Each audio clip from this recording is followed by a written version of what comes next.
नमस्कार दोस्तों, मैं मंचून सब कुछ लर्न पे आपका स्वागत करता हूं। आज मैं आपको बताऊंगा संधि के बारे में। ठीक है, संधि के बारे में पूरा डिटेल नॉलेज दूंगा आपको मैं। आपको पूरे संधि के बारे में सीखने के लिए ये वीडियो शुरू से लेके लास्ट तक आपको देखना होगा। ठीक है, एक रिक्वेस्ट था, अगर अभी तक आप मेरे चैनल को सब्सक्राइब नहीं किया है तो सब्सक्राइब करें और बेल आइकन को भी प्रेस करें।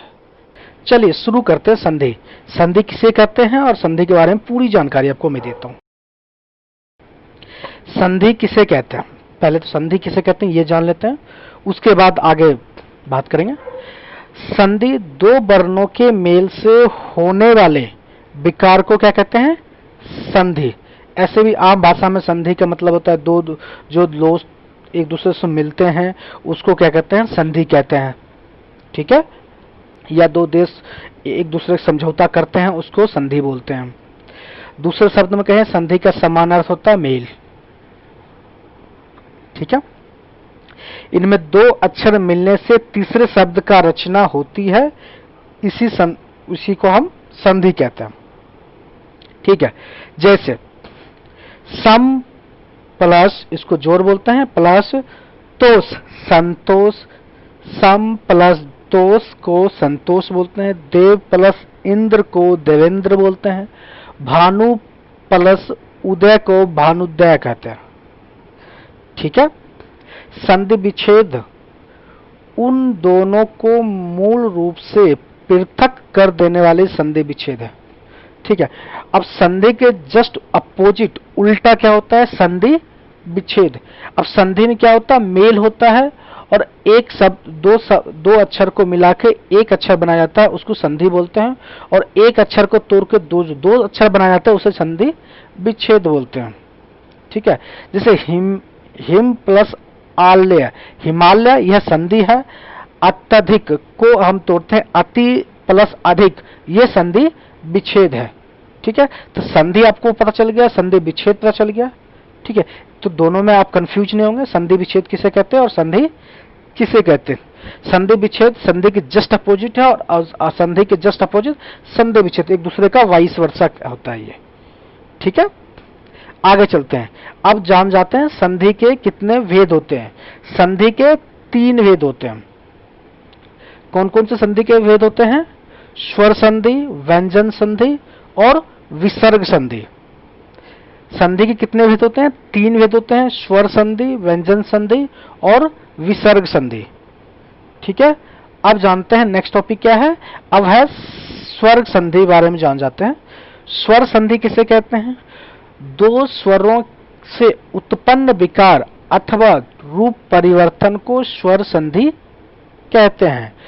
दूसरे शब्द में कहें तो स्वर्ण वर्ण के साथ स्वर्ण वर्ण के मेल से जो विकार उत्पन्न होता है उसे स्वर संधि कहते हैं। ठीक है, जैसे विद्या प्लस अर्थी विद्यार्थी, सूर्य प्लस उदय सूर्योदय, मुनि प्लस इंद्र मुनिंद्र, कवि प्लस ईश्वर कवीश्वर, महा प्लस ईश तो महेश। तो इस तरह के जो संधि होते हैं जिसमें स्वर्ण वर्णों या स्वर्ण अक्षरों का मेल होता है, उससे उत्पन्न विकार को, उसके रूप परिवर्तन को स्वर संधि कहते हैं। ठीक है, अब स्वर्ण वर्ण के बारे में आपको पूरी जानकारी चाहिए तो उसके लिए मैं डिस्क्रिप्शन में एक लिंक दे रखा हूं, वर्णमाला के टॉपिक के है। ठीक है, तो वर्णमाला चैप्टर में मैंने स्वर्ण वर्ण, व्यंजन वर्ण सब पूरे डिटेल में जानकारी में दे रखा हूं, इसलिए आपसे रिक्वेस्ट है तो स्वर्ण वर्ण के बारे में जानने के लिए वो वर्णमाला चैप्टर को पढ़ना बहुत ज्यादा इंपॉर्टेंट आपके लिए। ठीक है, चलते हैं आगे। स्वर संधि के कितने भेद होते हैं? 5 होते हैं।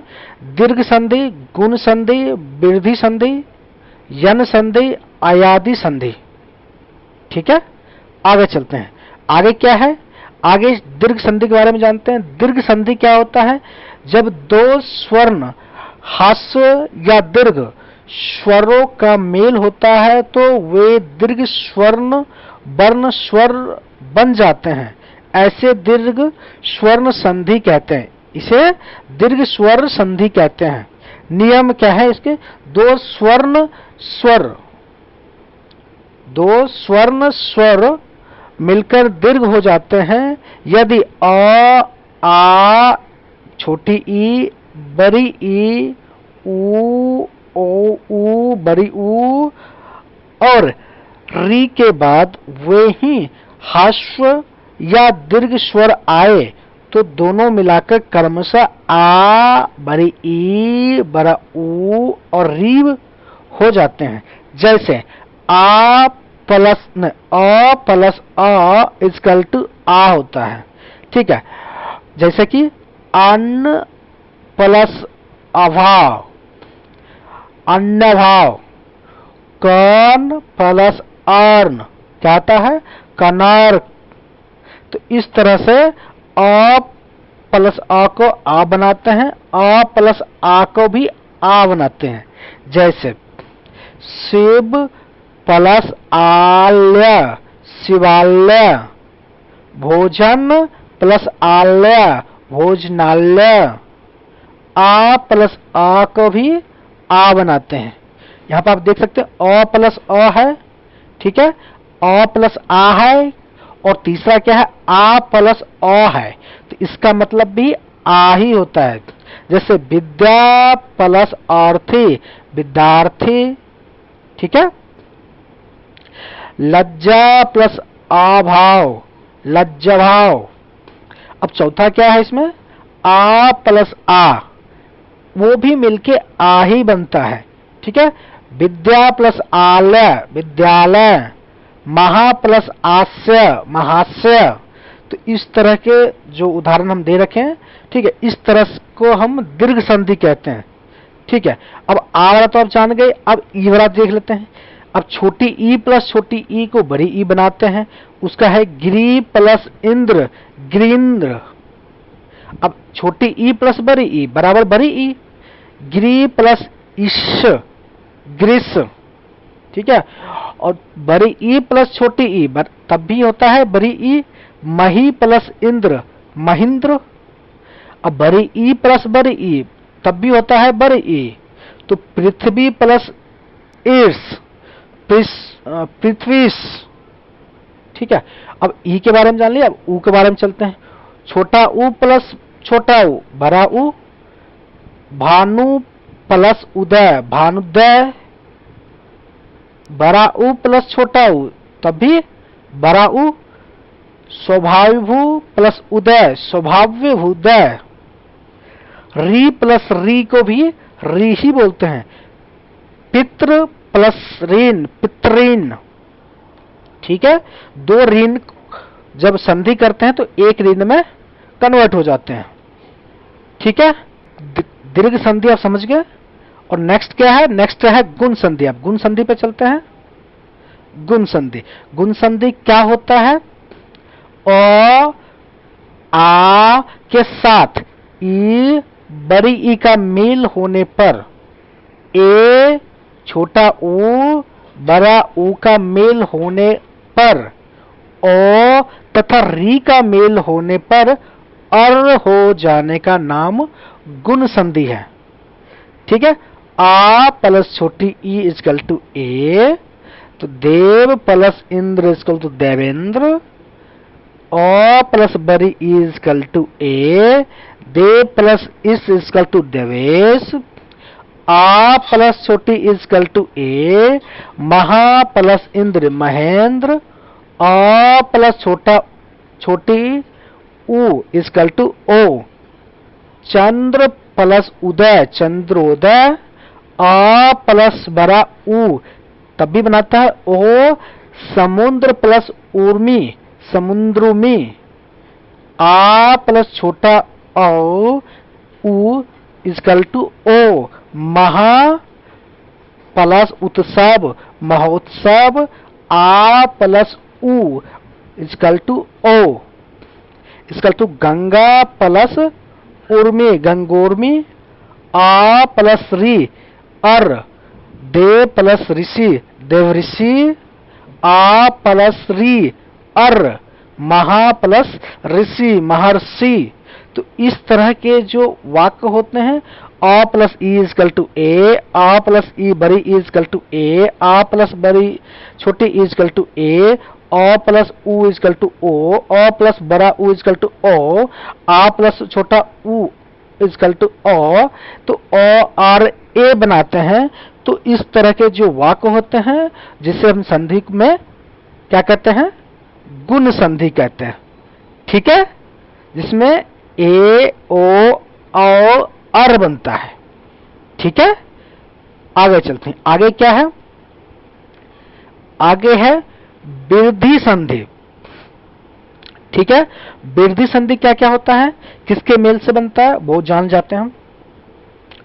ओ प्लस आ का मेल से ए और ए बनते हैं। ठीक है, अ प्लस आ का मेल ए और ए के साथ होने से ए तथा ओ औ के साथ होने से औ में परिवर्तन हो, उसे वृद्धि संधि कहते हैं। जैसे अ प्लस ए के मेल से ए बनते हैं, अ प्लस ए के मेल से भी ए बनते हैं, आ प्लस ए के मेल से भी ए बनते हैं, अ प्लस ओ के मेल से भी औ बनते हैं, अ प्लस औ के मेल से भी औ बनते हैं, आ प्लस ओ के मेल से भी औ बनते हैं, और आ प्लस औ के मेल से भी औ बनते हैं। अब देखते हैं उदाहरण इस पे। अ प्लस ए के मेल से ए बनाते हैं कैसे, एक प्लस एक, एक एक। अ प्लस ए के मेल से भी ए बनता है, नव प्लस आसूर्य, नागेश्वर। आ प्लस ए के ए, महा प्लस ऐश्वर्य, महेश्वर। सदा प्लस एव, सदैव। ठीक है, अ प्लस ओ को औ बनाते हैं, परम प्लस ओजस्वी, परम ओजस्वी। वन प्लस औषधि, बनौषधि। आ प्लस औ, तब भी औ बनता है, परम प्लस औषध, परमौषध। महा प्लस औषधि, महोत्सवी। आ प्लस ओ के बन से और आ प्लस औ लगाते हैं तब औ भी बनता है। उस कंडीशन में क्या होता है, महा प्लस औषध, महोत्सव। तो ये सारे क्या है, गुण संधि के उदाहरण है। ठीक है, गुण संधि के बाद कौन सा संधि है, चलते हैं नेक्स्ट संधि पे। नेक्स्ट संधि है यन संधि। ठीक है, यन संधि किसे कहते हैं, आगे मैं बताता हूं आपको। छोटी ई बड़ी ई, छोटा ऊ बड़ा ऊ, या री का मेल यदि असमान स्वर से होता है तो ई बड़ी ई को य, ऊ बड़ा ऊ को व, और री को र हो जाता है, तो इसे यन संधि कहते हैं। जैसे ई प्लस अ, ई प्लस अ इक्वल टू य, यदि प्लस आपी, यद्यपि। ठीक है, ई प्लस आ को या, यदि प्लस आवश्यक, अत्यावश्यक। ई प्लस उ को यू, अति प्लस उत्तम, अत्युत्तम। ई प्लस उ को यूं, अति प्लस उष्म, अत्युष्म, अत्युष्म। उ प्लस अ को वो बनाते हैं। ठीक है, तो क्या बनता है, अनु plus I, अनव्य। Anu plus I को अनव्य बनाते हैं। ठीक है, छोटी उ प्लस आ को वा बनाते हैं। मधु प्लस आल्य, मध्यवाल्य। उ प्लस औ को वो बनाते हैं। गुरु प्लस ओदन, गुरुबोधन। औ उ प्लस औ इक्वल टू बौ, वो को गुरु प्लस औतार्य, गुरु गौरवादार्य। ई उ प्लस ई को वी बनाते हैं, वी। अनु प्लस इत, अविंत। उ प्लस ए को बे बनाते हैं। अनु प्लस एसन, अन्वेषण। री को देख लेते हैं, री प्लस आ को रा बनाते हैं। पितृ प्लस आदेश, पित्रादेश। ठीक है, तो इस तरह के जो संधि होते हैं वो संधि क्या होता है, यन संधि के अंतर्गत आते हैं। ठीक है, यन संधि के बाद कौन सा संधि है, आगे चल के मैं बताता हूं आपको। यन संधि के बाद अ आदि संधि क्या होता है, ए ऐ तथा ओ औ का मेल किसी अन्य स्वर के साथ होने से क्रमशः आ ओ आ तथा आव्य आव्य होने का आदाई संधि कहते हैं, अयादी संधि कहते हैं। उसे क्या कहते हैं, अयादी संधि। जैसे ए प्लस आ इक्वल टू य, ने प्लस अन अन्य, ए प्लस आ इक्वल टू य, ग प्लस अक इक्वल टू गायक, ओ प्लस आ इक्वल टू बो, भ प्लस अन भवन, औ प्लस उ इक्वल टू वो, भ प्लस उक भावुक। ठीक है, तो इस तरह के जो संधि होता है उसे क्या कहते हैं, अयादी संधि कहते हैं। क्या कहते हैं, अयादी संधि। ठीक है, अयादी संधि के बाद कौन सा संधि, चलते हैं व्यंजन संधि के बारे में जानते हैं। अब व्यंजन संधि किसे कहते हैं, व्यंजन से स्वर्ण अथवा व्यंजन के मेल से उत्पन्न विकार को व्यंजन संधि कहते हैं। ठीक है, व्यंजन स्वर्ण क्या होता है इसके बारे में भी मैं डिस्क्रिप्शन में लिंक दे रखा हूं। वर्णमाला के दूसरे चैप्टर में आप जाओगे तो उसमें स्वर्ण वर्ण व्यंजन वर्ण के बारे में डिटेल जानकारी दिया हुआ है, इसलिए रिक्वेस्ट है आपसे कि वो भी वीडियो जरूर देखें। ठीक है, चलते हैं इस पे चर्चा करते हैं। व्यंजन से स्वर अथवा व्यंजन के मेल से उत्पन्न विकार को व्यंजन संधि कहते हैं। अब दूसरे शब्द में कहें, एक व्यंजन के दूसरे व्यंजन या स्वर्ण के मेल से व्यंजन संधि कहते हैं। जैसे दिक प्लस अंबर दिगंबर, अभि प्लस शेख अभिषेक, दिक प्लस गज दिग्गज, जगत प्लस इस जगदीश। इस तरह के जो संधि होते हैं उसे व्यंजन संधि कहते हैं। आगे चलते, व्यंजन संधि में क्या है, कुछ नियम है इस प्रकार व्यंजन संधि बनाने के, वो मैं आपको बताता हूं। यदि म के बाद कोई व्यंजन वर्ण आए तो उसे म का अनस्वर हो जाता है या वह बदलने वाले वर्ग के पंचम वर्ण में भी बदल जाता है। जैसे अहम प्लस कार अहंकार, पम प्लस चम पंचम। ठीक है, सम प्लस गम संगम। ठीक है, दूसरा नियम क्या है, यदि त द के बाद ल रहे तो त द ल में बदल जाते हैं और न के बाद ल रहे तो न में बदल जाते हैं। ठीक है, अनुनासिक के बाद ल हो जाता है। ठीक है, जैसे उत प्लस लास उल्लास, महा प्लस लाभ महालाभ। ठीक है, तो इस तरह से चेंज होते हैं। ठीक है, आगे चलते हैं, इसके और भी नियम है वो मैं जान जाते हैं। तीसरा नियम क्या है, किसी वर्ग के पहले वर्ण क च ट त प का मेल किसी स्वर या वर्ग के तीसरे चौथे वर्ण या र ल व में से किसी वर्ण से हो तो वर्ण का पहला वर्ण स्वर ही तीसरे वर्ण में परिवर्तन हो जाता है। ठीक है, जैसे दिक प्लस गज दिग्गज। ठीक है, षष्ठ प्लस आनन्न षष्ठानन्न। ठीक है, इसमें क्या होता है, दिग प्लस गज में क्या, दिग्गज वर्ण के तीसरे वर्ण से संधि, षष्ठ प्लस आनंद षष्ठानंद किसी स्वर्ण से संधि, षष्ठ प्लस रिपु सृष्टपु र से संधि। चौथा नियम क्या है, यदि क च ट त प के बाद न या म आए तो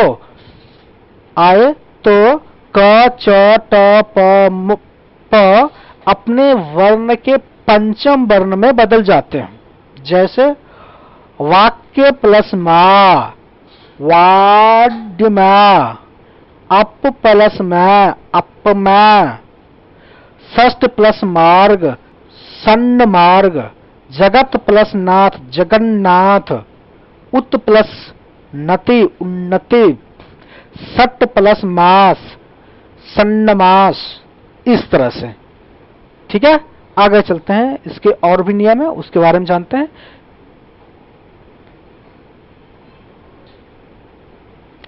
पांचवा नियम क्या है? सकार और त वर्ग, सकार और त वर्ग का सकार और च वर्ग के योग से सकार और च वर्ग तथा फसकार और ट वर्ग के योग में फसकार और ट वर्ग हो जाता है। जैसे सट प्लस सा, रा, जैसे इसमें दिया हुआ है, सट प्लस सा को रमस्व प्लस सेते, राम सिस्ते, ट प्लस च, सत प्लस चित। ठीक है, तो सचित, ट प्लस छ को करें महत्व जो छात्र, महचित छात्र, ट प्लस न जोड़े तो महत्व प्लस नकार, महन्नहकार, सट प्लस त, द्रस प्लस ता, दृष्टा, ट प्लस ट, क्या होगा ये? बहुत प्लस टिटिव, ब्रिटिटिव। ठीक है, इस तरह से आप जोड़ के बना सकते हैं। ठीक है, अब छठा नियम क्या है?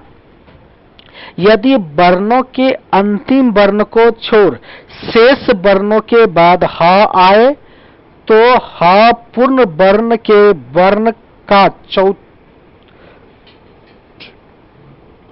चतुर्थ वर्ण हो जाता है और ह के पूर्व वाला वर्ण अपने वर्ण का तृतीय वर्ण हो जाता है।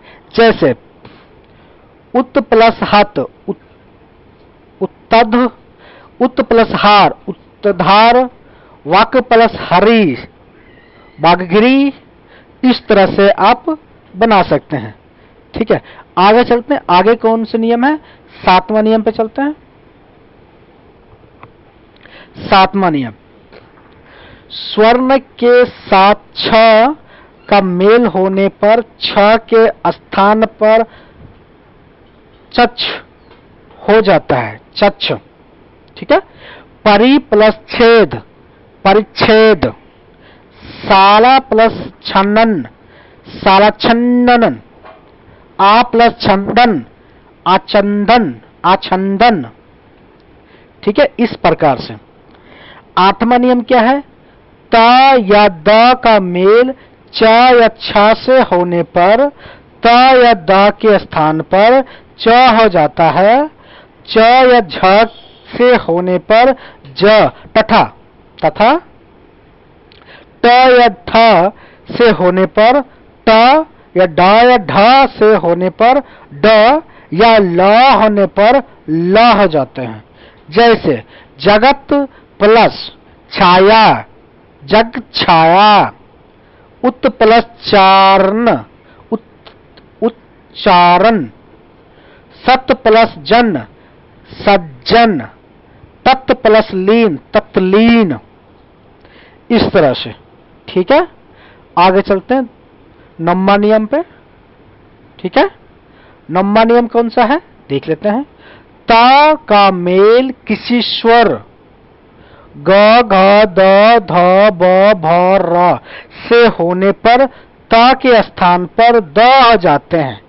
जैसे सत, त है इसमें, इच्छा, सदिच्छा, द हो गया।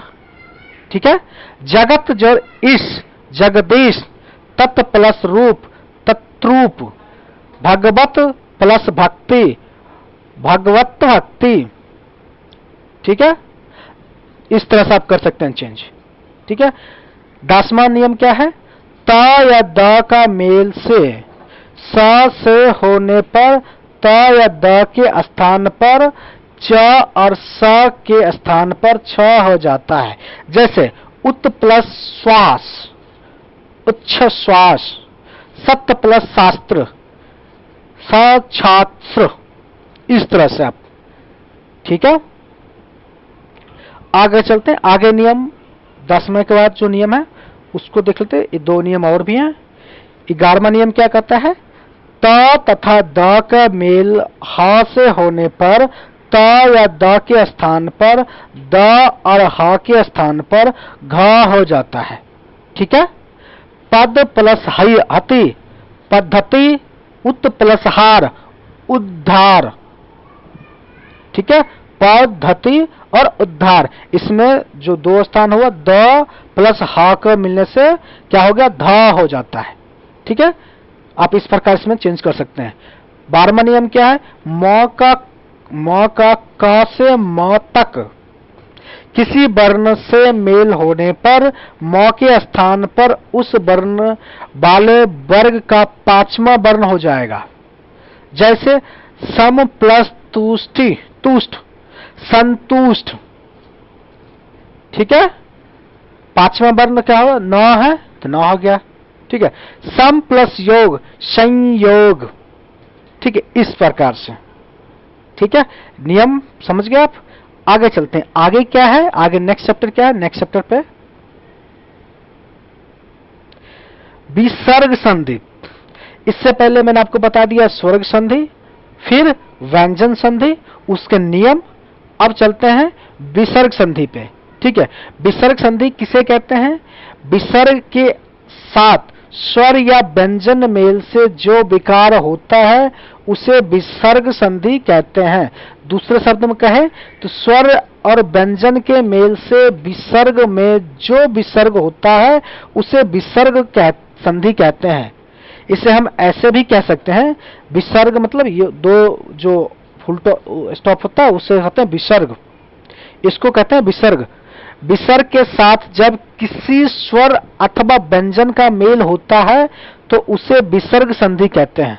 जैसे अंतः प्लस करण, अंतकरण, अंतः प्लस गत, अंतर्गत, अंतः प्लस ध्यान, अंत ध्यान, अंतः प्लस राष्ट्रीय, अंतरराष्ट्रीय, ठीक है। इसको विसर्ग बोलते। इस तरह के जो संधि होते हैं वो विसर्ग संधि कहलाते हैं। विसर्ग संधि के भी बनाने के कुछ नियम हैं जो मैं आगे बताऊंगा। चलिए विसर्ग संधि के नियमों पे चलते हैं, ठीक है। पहला नियम क्या है? यदि विसर्ग से पहले अ आए, ठीक है, विसर्ग से पहले अ आए और उसके बाद वर्ग का तृतीय, चतुर्थ या पंचम वर्ग आए या य, र, ल, व, ह रहे तो विसर्ग का उ हो जाता है और उ पूर्ववर्ती अ से मिलकर गुण संधि द्वारा अ हो जाता है, ठीक है। जैसे मनः प्लस रथ, मनोरथ, रसः प्लस ज, सरोज, सॉरी, सरा प्लस ज, सरोज, मनः प्लस भाव, मनोभाव, ठीक है। दूसरा नियम क्या है? यदि विसर्ग के पहले ई या उ आए और विसर्ग के बाद का वर्ण क, ख, प, फ हो तो विसर्ग श में बदल जाता है। जैसे नी प्लस कपट, निष्कपट, नी प्लस फल, निष्फल, नी प्लस पाप, निष्पाप, ठीक है, ठीक है। इसके बाद भी और कुछ नियम है वो मैं बताता हूं। तीसरा नियम क्या है इसका? तीसरा नियम, विसर्ग से पूर्व अ, आ तथा बाद में क, ख या प, फ हो तो कोई परिवर्तन नहीं होता। जैसे प्रातः प्लस काल, प्रातः काल, पया प्लस पान, पान, अंतः प्लस करण, अंतःकरण, अंत प्लस पुर, अंतपुर, ठीक है। आप देखेंगे यहाँ पे कोई परिवर्तन नहीं हो रहा है, ठीक है। चौथा नियम क्या है? ई ऊ के बाद विसर्ग हो और उनके बाद र आए तो ई ऊ का ई ऊ हो जाता है, विसर्ग लुप्त हो जाएगा। ठीक है, नी प्लस रब, नीरब, नी प्लस रस, नीरस, नी प्लस रोग, निरोग, दुख दुह प्लस राज, दुराज। देखिए यहां जो उपसर्ग लुप्त हो रहा है, विसर्ग लुप्त हो गया और छोटी ई बड़ी में ट्रांसफर हो गया, अब छोटा ऊ बड़ा ऊ में ट्रांसफर हो गया। ठीक है, आगे और भी रूल है वो मैं बताता हूं। नियम, 5वां नियम क्या है? यदि विसर्ग के पहले आ और आ को छोड़कर कोई दूसरा स्वर आए और विसर्ग के बाद कोई स्वर हो या किसी वर्ग का तृतीय चतुर्थ पंचम वर्ग हो या य र ल व हो तो विसर्ग के स्थान में र हो जाता है। जैसे नी प्लस उपाय, निरूपा, नी प्लस झर, निर्झर, नी प्लस जल, निर्जल, नी प्लस धन, निर्धन। ठीक है, इस प्रकार से आप इसमें संधि बना सकते हैं विसर्ग संधि में। ठीक है, 6ठा नियम क्या है?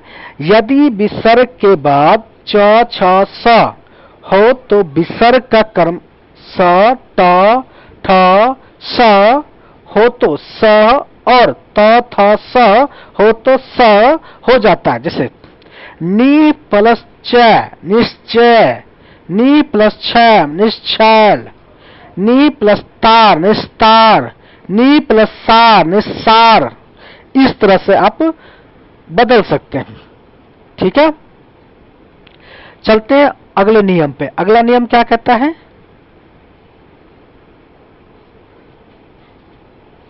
सातवां नियम क्या है? यदि विसर्ग के आगे पीछे अ हो तो पहला अ और विसर्ग मिलाकर अ हो जाता है और विसर्ग के बाद वाले अ का लोप होता है तथा उसके स्थान पर लुप्तकार का चिन्ह सह लगा दिया जाता है। जैसे प्रथम प्लस अध्याय, प्रमोध्याय, मना प्लस अभिलाषित, मनसविलासित, यश प्लस अभिलाषित, यशाभिलाषी। ठीक है, इस प्रकार से आप चेंज कर सकते हैं, संधि कर सकते हैं। ठीक है, विसर्ग से पहले 8वां नियम क्या है? विसर्ग से पहले आ को छोड़कर किसी अन्य स्वर के होने पर और विसर्ग के बाद र रहने पर विसर्ग लुप्त हो जाता है और यदि उससे पहले ह्रस्व स्वर हो तो वह दीर्घ हो जाता है। जैसे नी प्लस रस, नीरस, नी प्लस रोग, निरोग। ठीक है, आगे चलते हैं। 8 नियम हो गए, लास्ट नियम पे चलते हैं। 9वां नियम क्या कहता है वो देख लेते हैं। 9वां नियम क्या है? विसर्ग के बाद स और स होने पर या तो विसर्ग यथावत रहता है या उससे आने वाले वर्ण हो जाता है। जैसे नी प्लस संदेह, निसंदेह अथवा निसंदेह, नी प्लस सहाय, निसहाय अथवा निस्सहाय। ठीक है, इस तरह से आप परिवर्तन कर सकते हैं। यह संधि का लास्ट नियम था, विसर्ग संधि का भी लास्ट नियम था। यहां पे संधि खत्म हो गया है। ठीक है, आगे चलते हैं, स्टार्ट करते हैं। संज्ञा किसे कहते हैं?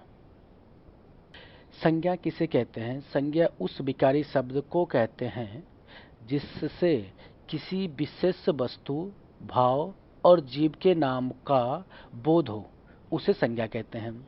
दूसरे शब्द में कहें तो किसी प्राणी, वस्तु, स्थान, गुण, भाव के नाम को ही संज्ञा कहते हैं। जैसे प्राणी के नाम में एग्जांपल लेता हूं। प्राणी के नाम में है मोर, घोड़ा, अनिल, किरण, जवाहरलाल नेहरू इत्यादि। ये सारे जो है ना प्राणी के नाम है। जैसे वस्तु के नाम में आते हैं, वस्तु के नाम में जैसे अनार, रेडियो, किताब, संदूक इत्यादि, ये वस्तु के नाम हैं। स्थान के नाम में कहते हैं कुतुब मीनार, नगर, भारत, मेरठ, और भी बहुत सारा जगह के नाम है, पटना, हैदराबाद, मद्रास, इस तरह के जो जगह के नाम हैं उसको क्या कहते हैं, वो भी एक संज्ञा है। भाव के नाम को भी संज्ञा कहते हैं, जैसे वीरता, बुढ़ापा, मिठास इत्यादि। इस तरह के वस्तु के नाम, प्राणी के नाम, स्थान के नाम, भाव, गुण इत्यादि जिसका बोध हो उसको संज्ञा कहते हैं। ये डिफिनेशन में लिखा हुआ है, बाकी ये एग्जाम्पल्स हैं। ठीक है, आगे चलते हैं। आगे क्या है, आगे संज्ञा के कितने प्रकार के होते हैं, संज्ञा देखते हैं। संज्ञा कितने प्रकार के होते हैं? मुख्यतः ये 3 प्रकार की ही संज्ञा होती है, परंतु जातिवाचक संज्ञा के 2 और प्रकार होते हैं, जिसकी वजह से संज्ञा के 2 और प्रकार बढ़ जाते हैं, और इसके 5 प्रकार के होते हैं। संज्ञा कितने प्रकार के होते हैं? 5 प्रकार के होते हैं। मुख्यतः ये 3 प्रकार के होते हैं, जातिवाचक के 2 प्रकार और बढ़ जाते हैं, जिसके कारण ये 5 प्रकार कहते हैं। ग्रामर में या हिंदी ग्रामर में, व्याकरण में सिर्फ 5 प्रकार के संज्ञा होते हैं। व्यक्तिवाचक संज्ञा, जातिवाचक संज्ञा, भाववाचक संज्ञा, समूहवाचक संज्ञा और द्रव्यवाचक संज्ञा। ठीक है, व्यक्तिवाचक संज्ञा, जातिवाचक संज्ञा, भाववाचक संज्ञा, समूहवाचक संज्ञा और द्रव्यवाचक संज्ञा। ठीक है, आगे चलते हैं। जितने प्रकार के संज्ञा हैं उसके बारे में मैं बात करता हूं आगे। ठीक है, सबसे पहला क्या है? व्यक्तिवाचक संज्ञा। व्यक्तिवाचक संज्ञा में क्या है? जिस शब्द से किसी एक वस्तु या व्यक्ति का बोध होता है उसे व्यक्तिवाचक संज्ञा कहते हैं। जैसे रमेश, महेश, गंगा, हिमालय। रमेश एक व्यक्ति का बोध होता है, महेश भी व्यक्ति का बोध होता है, गंगा एक व्यक्ति का बोध है, हिमालय भी एक टाइप के व्यक्ति हैं। ठीक है, व्यक्तिवाचक संज्ञा में व्यक्तियों, दिशाओं, देशों, राष्ट्रीयता, समुद्रों, नदियों, पर्वतों, सड़कों, पुस्तकों, समाचार पत्रों, घटनाओं, दिन, महीनों, त्योहार, उत्सवों इत्यादि के स्थान दिया जाता है। ठीक है, उदाहरण श्याम, सुरेश, उत्तर, दक्षिण, पूर्व, पश्चिम, भारत, भारतीय, हिंदू महासागर, हिमालय, दिल्ली, त्रिदेव, दैनिक जागरण, मई, बुधवार, होली, दिवाली जैसे शब्द व्यक्तिवाचक शब्द हैं। व्यक्तिवाचक संज्ञा आप समझ गए। आगे चलते हैं। व्यक्तिवाचक के बाद जो संज्ञा है वो कौन सी संज्ञा है? वो है जातिवाचक संज्ञा। कौन सी संज्ञा है? जातिवाचक संज्ञा। जिस शब्द से एक ही प्रकार की वस्तुओं, व्यक्तियों तथा प्रवृत्तियों का बोध हो उसे जातिवाचक संज्ञा कहते हैं। संबंधियों, व्यवसायों, पदों तथा कार्यों, पशु पक्षियों, वस्तुओं तथा प्राकृतिक तत्व के नाम जातिवाचक संज्ञा के अंतर्गत आते हैं। उदाहरण के तौर पर भाई, बहन, प्रोफेसर, मनुष्य, नदी, घोड़ा, गाय, पशु, वर्षा, ज्वालामुखी, राजा, मंत्री, कुर्सी, घोड़ा, बनिया, ब्राह्मण, लड़का, नर, नारी, आदमी, औरत, पहाड़, नदी, घाटी, समुद्र, द्वीप, तालाब, अनाज जैसे शब्द जातिवाचक संज्ञा के अंतर्गत आते हैं। ठीक है, जातिवाचक संज्ञा समझ गए। अब चलते हैं भाववाचक संज्ञा पे। ठीक है, भाववाचक संज्ञा। भाववाचक संज्ञा किसे कहते हैं? जिस शब्द से किसी व्यक्ति या वस्तु के गुण या धर्म, दशा तथा कार्य व्यापार का बोध होता है उसे भाववाचक संज्ञा कहते हैं। जिस शब्द से किसी व्यक्ति या वस्तु के गुण या धर्म, दशा तथा कार्य व्यापार का बोध होता है उसे भाववाचक संज्ञा कहते हैं। प्रत्येक पदार्थ का अपना एक स्वभाव होता है। मनुष्य का स्वभाव मनुष्यत्व तथा पशु का स्वभाव हरकत क्या है? पशुत्व कहलाता है। ठीक है, भाववाचक संज्ञा के एक शब्द से एक ही शब्द का बोध होता है। भाववाचक संज्ञा में एक शब्द से एक ही शब्द का बोध होता है। इस कारण से शब्दों का प्रयोग उसके उसी रूप में होता है। बहुवचन के प्रयोग संभव नहीं होते हैं। उदाहरण के तौर भाववाचक संज्ञा के उदाहरण के तौर पे लंबाई, नम्रता, चाल, समझ, मनुष्यत्व, देवत्व, पुरुषत्व, अपमान, बंधुत्व, मर्दाना, शीतलता, मिठास, तीखापन, बुढ़ापा, मित्रता, गर्मी, सर्दी, निजत्व, मित्रता, पढ़ाई, लड़ाई, कराई, प्रहार इत्यादि भाववाचक संज्ञा के उदाहरण हैं। ठीक है, आगे चलते हैं। आगे क्या है? समूहवाचक संज्ञा। कौन सा है? समूहवाचक संज्ञा। जिस शब्द से वस्तु अथवा व्यक्ति के समूह अथवा बहुलता का बोध हो उसे समूहवाचक संज्ञा कहते हैं। जैसे सभा, दल, संघ, गुच्छा, कुंज इत्यादि शब्दों समूह का बोध होता है। उदाहरण के तौर पर मेला, भीड़, बाजार, प्रदर्शन, रैली, सेना, जुलूस, पार्टी, कुंज, धौध, जमावड़ा, सैलाब, युद्ध, समुदाय, हुजूम, सेना, झुंड, गिरोह इत्यादि समूहवाचक संज्ञा के उदाहरण हैं। ठीक है, आगे चलते हैं। आगे क्या है? आगे है द्रव्यवाचक संज्ञा। क्या है? द्रव्यवाचक संज्ञा। जिस शब्द से किसी धातु, द्रव्य तथा ऐसे वस्तुओं जिसे नापा तौला जा सके का बोध हो उसे द्रव्यवाचक संज्ञा कहते हैं। ठीक है, जैसे दूध, दही, सोना, चांदी, लोहा, लकड़ी, पानी, पित्तल, तांबा, तेजाब, शराब, घी, जल, खून, तेल, पारा इत्यादि शब्द जो है द्रव्यवाचक संज्ञा के उदाहरण हैं। ठीक है, ये हो गए पांचों संज्ञा के प्रकार। ठीक है, और आगे चलते हैं। अब थोड़ा सा ट्रांसफर कर लेते हैं। भाववाचक संज्ञा का निर्माण कैसे किया जाता है? जातिवाचक संज्ञा में दिया हो कोई शब्द तो उसको भाववाचक संज्ञा में ट्रांसफर करना है, कन्वर्ट करना है, निर्माण करना है भाववाचक संज्ञा का जातिवाचक संज्ञा से। ठीक है, जैसे बूढ़ा एक जातिवाचक संज्ञा है, बुढ़ापा भाववाचक संज्ञा हो गया, लड़का एक जातिवाचक संज्ञा है, लड़कपन एक भाववाचक संज्ञा है, मित्र एक जातिवाचक संज्ञा है, मित्रता भाववाचक संज्ञा है, मनुष्य जातिवाचक संज्ञा है, मनुष्यत्व भाववाचक संज्ञा है। विशेषण से भाववाचक संज्ञा में कैसे भाववाचक संज्ञा कैसे बनाएंगे? गर्म ये विशेषण है, गर्मी भाववाचक संज्ञा है। मीठा विशेषण है, मिठास भाववाचक संज्ञा है। कठोर विशेषण है, कठोरता भाववाचक संज्ञा है। नर्म विशेषण है, नर्मता ये भाववाचक संज्ञा है। अब क्रिया से भाववाचक संज्ञा कैसे बनाएंगे? चढ़ना एक क्रिया है, चढ़ाई, पढ़ना पढ़ाई, रोना रुलाई, दौड़ना दौड़, ये सारे भाववाचक संज्ञा क्रिया से बनाया गया है। ठीक है, सर्वनाम से कैसे बनाते हैं भाववाचक संज्ञा? अपना, अपनाना, निज, निजित्व ये सर्वनाम था और इसको भाववाचक संज्ञा में का निर्माण किया गया।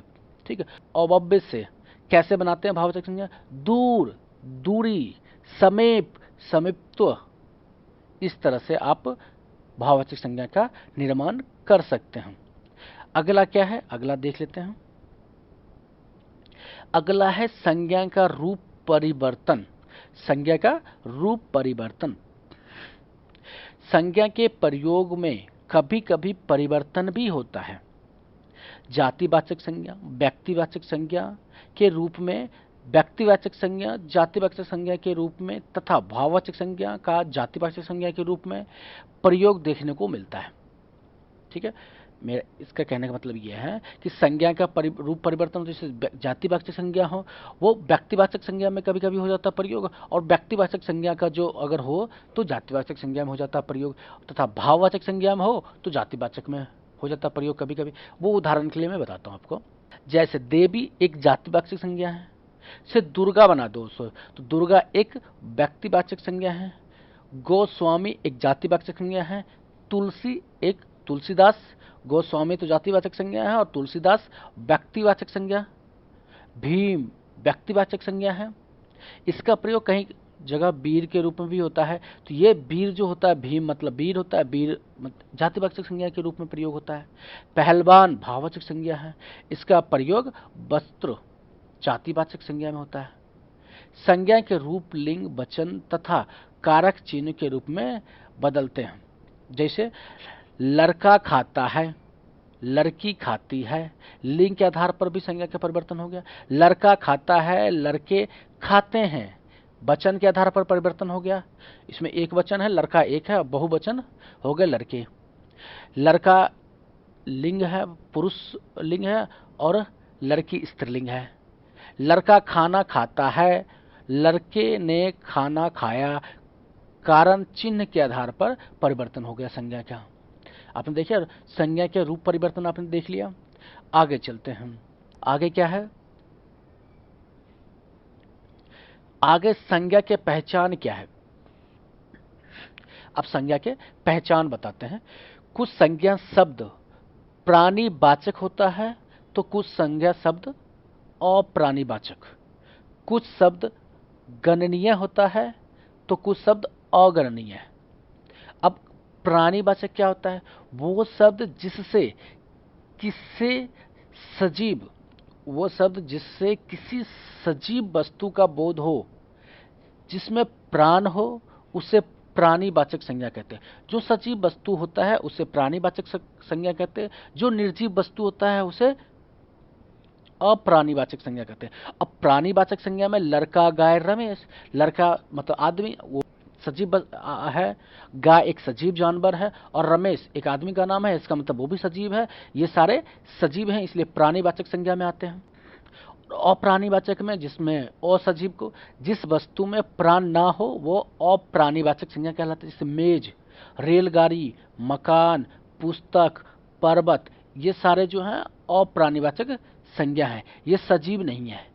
ठीक है, ये सारे निर्जीव निर्जीव आइटम को, निर्जीव वस्तु को अप्राणीवाचक संज्ञा कहते हैं, सजीव वस्तु को प्राणीवाचक संज्ञा कहते हैं। ठीक है, अब चलते हैं गणनीय और अगणनीय संज्ञा पे। गणनीय संज्ञा किसे कहते हैं, जिस व्यक्ति, वस्तु, पदार्थ आदि की गणना की जा सकती है, उसकी संख्या ज्ञात की जा सकती है, वह शब्द गणनीय। अब चलते हैं गणनीय पे। गणनीय जिस व्यक्ति, वस्तु, पदार्थ आदि की गणना की जा सकती है, उसकी संख्या ज्ञात की जा सकती है, वह शब्द गणनीय कहलाएगा। जिसकी काउंटिंग, जिसकी गिनती हो सके, जिसको हम तौल सके या जिसको हम काउंटिंग कर सके। जैसे लड़का काउंट किया जाता है, 10-20 लड़के हैं, 40-50 लड़के हैं, 100 लड़के हैं, 500 लड़के हैं। पुस्तक 500 पुस्तकें हैं। भवन 400 भवन हैं। गाय 350 गाय हैं। केले 2 दर्जन हैं। जैसे कि 12 केले हैं तो 1 दर्जन में 12 होते हैं, तो 2 दर्जन में 24 केले हैं। ठीक है, संज्ञा है जिस व्यक्ति, वस्तु, पदार्थ आदि की गणना नहीं की जा सकती है, उसकी संख्या ज्ञात नहीं की जा सकती है, वह शब्द अगणनीय संज्ञा कहलाएगा। जैसे दूध, दूध इसको गिनो भाई, कितने दूध है, किलो तो कर सकते हो, मगर गिन नहीं सकते हो ना। पानी गिनो, नहीं गिन सकते। हवा गिनो, नहीं गिन सकते। मित्रता गिनो, नहीं गिन सकते हो। तो इस तरह के जो संज्ञा होते हैं अगणनीय होते हैं। ठीक है, आगे चलते हैं। आगे इस संज्ञा के सारे डिटेल मैंने बता दिया है। इसके बाद जो है कुछ मैंने क्विज प्रश्न उत्तर बताए हैं, यहाँ पे कुछ प्रश्न डाले हैं जो हमने ऊपर जो भी आपको समझाया है, संज्ञा, संज्ञा के प्रकार, पूरा डिटेल आपको दिया है संज्ञा के बारे में, उससे रिलेटेड कुछ यहाँ पे मैंने लगभग 6 प्रश्न डाले हैं। इसका आंसर मैंने आंसर भी दिए हैं, ऑप्शंस भी दिए A B C D। तो ये ऑप्शंस दिए हुए हैं, इसमें से जो भी राइट आंसर, जैसे क्वेश्चन 1 का ए आंसर ठीक है, क्वेश्चन बी का मतलब क्वेश्चन 2 का ए आंसर ठीक है, इस तरह के जो भी आंसर इसका ठीक है वो इस कमेंट बॉक्स में आप अपना आंसर क्वेश्चन नंबर के साथ आंसर जरूर डालें, जिससे हमें मोटिवेशन मिलता रहता है कि आप सीख रहे हैं कि नहीं सीख रहे हैं। नहीं सीख रहे होंगे तो दूसरा वीडियो बनाएंगे, अगर सीख रहे होंगे तो फिर दूसरे चैप्टर पे वीडियो बनाएंगे। ठीक है, हमें मोटिवेशन मिलता है वीडियो बनाने के लिए, इसलिए आप कमेंट जरूर करें, इसका आंसर जरूर लिखें। ठीक है, अब जैसे इसमें जो क्वेश्चंस हैं, कभी किस संज्ञा का भेद का शब्द है ये बताएं, मुस्कुराहट किस प्रकार के संज्ञा के उदाहरण हैं, द्रव्यवाचक संज्ञा शराब का जातिवाचक संज्ञा परिवर्तन करने से क्या शब्द बनता है, जिस संज्ञा से अनेक वस्तु अथवा प्राणियों के समूह का बोध होता है उसे क्या कहते हैं, भाव दशा धर्म गुण या कार्य का बोध करने वाली संज्ञा क्या कहलाती है, बालपन किस संज्ञा का उदाहरण है। तो ये सारे जो प्रश्न है उसका उत्तर कमेंट बॉक्स में आप जरूर लिखें। ठीक है, चलिए शुरू करते हैं। वर्णमाला किसे कहते हैं?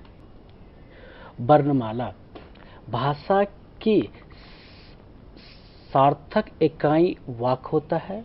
वाक की जो छोटी इकाई होता है ना उसे क्या कहते हैं? उपवाक। उपवाक से जो छोटी इकाई होता है पदवंध होता है। पदवंध से जो छोटी इकाई होता है उसे पद कहते हैं। पद से भी एक छोटी इकाई होता है उसे अक्षर कहते हैं, और अक्षर के जिस सबसे छोटी इकाई होता है उसे ध्वनि कहते हैं, और ध्वनि को ही हम वर्ण कहते हैं। ठीक है, वर्ण समझ में आ गया क्या? सबसे छोटी इकाई को हम क्या कहते हैं? वर्ण कहते हैं। सबसे छोटी इकाई को वर्ण कहा जाता है हिंदी में। ठीक है, अब वर्णमाला बताते हूँ। हिंदी भाषा की सबसे छोटी इकाई को ध्वनि कहते हैं, और इसी ध्वनि को ही वर्ण कहा जाता है। मैंने ऊपर अभी बताया आपको। ठीक है, वर्णमालाओं को व्यवस्थित करने के समूह को ही वर्णमाला कहते हैं। सॉरी, हिंदी भाषा की सबसे छोटी इकाई ध्वनि होती है। इस ध्वनि को ही वर्ण कहा जाता है। वर्णों को व्यवस्थित करने के समूह को वर्णमाला कहते हैं।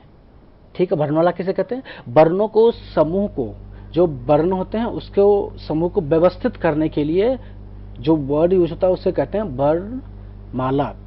वर्णमाला के आगे चलते हैं। हिंदी में उच्चारण के आधार पर 45 वर्ण होते हैं। हिंदी में उच्चारण के आधार पर 45 वर्ण होते हैं, जिनमें से 10 स्वर्ण वर्ण हो और 35 व्यंजन होते हैं। लेखन के आधार पर 52 वर्ण होते हैं, इनमें से 13 स्वर्ण वर्ण होते हैं, 35 व्यंजन वर्ण होते हैं और 4 संयुक्त व्यंजन वर्ण होते हैं। ठीक है, वर्णमाला के 2 प्रकार के होते हैं। वर्णमाला 2 भेद होते हैं, 2 भाग होते हैं। पहला भाग कौन कौन से होते हैं? स्वर्ण वर्ण, और दूसरा होते हैं व्यंजन। ठीक है, वर्णमाला के 2 भाग होते हैं, स्वर्ण वर्णमाला और व्यंजन वर्णमाला। आगे चलते हैं, देखते हैं स्वर्ण वर्णमाला किसे कहते हैं। अब स्वर्ण वर्णमाला पर चलते हैं। जिन वर्णों को स्वतंत्र रूप से बोला जा सके उसे स्वर कहते हैं। परंपरागत रूप से स्वरों की संख्या 13 मानी गई है, लेकिन उच्चारण की दृष्टि से 10 ही स्वर होते हैं। स्वर के उदाहरण पर देख लेते हैं। उच्चारण के आधार पर स्वर देख लेते हैं। अ, आ, छोटी ई, बड़ी ई, ऊ, बड़ा ऊ, ए, ऐ, ओ, औ। ये क्या है? उच्चारण के आधार पे स्वर्ण। ठीक है, स्वर उच्चारण के आधार पे स्वर है। अब लेखन के आधार पे स्वर देख लेते हैं। अ, आ, ए, बड़ी ए, ओ, बड़ा ओ, ए, ऐ, ओ, औ, अं, आ, री आदि होते हैं। ठीक है, स्वर समझ गए। अब आते हैं व्यंजन पे। ठीक है, जो वर्ण स्वरों की सहायता से बोले जाते हैं उन्हें व्यंजन कहते हैं। जो वर्ण स्वरों की सहायता से बोले जाते हैं उन्हें व्यंजन कहते हैं। हर व्यंजन के उच्चारण में अ स्वर लगा होता है। अ के बिना व्यंजन का उच्चारण नहीं हो सकता है। वर्णमाला में कुल 35 व्यंजन होते हैं।